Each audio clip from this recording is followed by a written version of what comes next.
The focus that our colleagues Savannah Guthrie and, of course, the actor Tom Hanks have had throughout the day is on military caregivers, people who are taking care of wounded veterans and their own families when members of the service are deployed.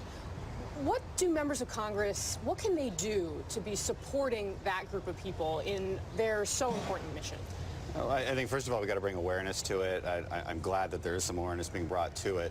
There's those of us who go overseas, but it's often, and people thank me for my service, and when we thank veterans for their service, but we're not always thanking the families. And in many ways, the families have a much harder job. They wake up every day back in their normal lives. They're not sure what's happening to their loved ones overseas.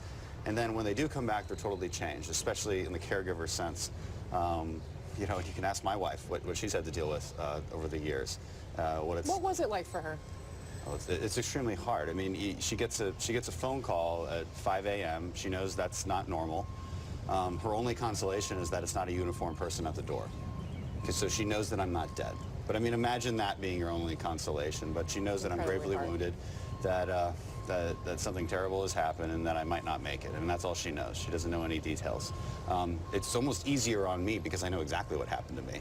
Even though I'm unconscious and blind and can barely move, in a sense, it's harder on her than it is on me. Plus, I signed up for this.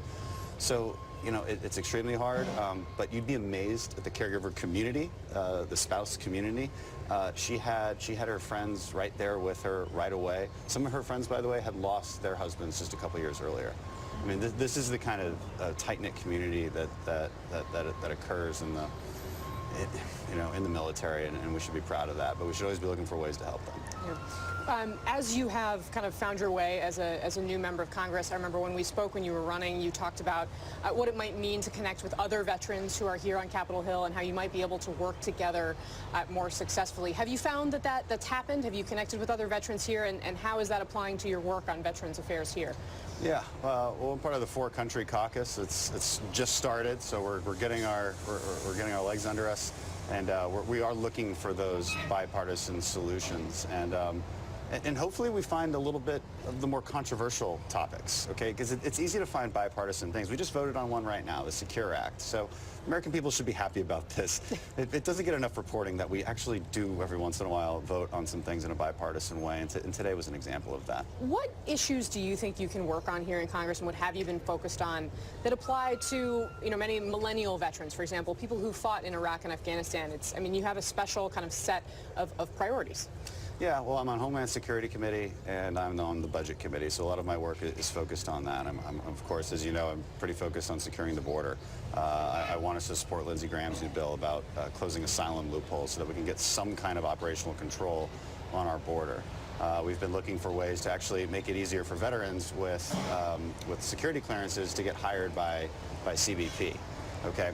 So little things like that. I mean, they're small, but they mean something to people, and we should continue to work together on issues like that. And in a broader sense, been focused on flooding issues. My district is always being hurt by hurricane season, so we'll definitely laser focused on that. And I know that's been the focus in the last couple of weeks. On some news of day issues, and actually to your point about immigration, there's been some reporting in recent days that veterans who aren't citizens are getting made citizens at a lower rate than the general population. Do you think that's right? Probably not. Probably is something we need to look into. I've got a lot of sympathy for people who've served and want to become citizens. We should be prioritizing them, not prioritizing people who just decide to walk across our border. We should be prioritizing visas for a lot of the interpreters in Iraq and Afghanistan that have nearly been killed working for us. Those are things that I think there's probably some bipartisan support for.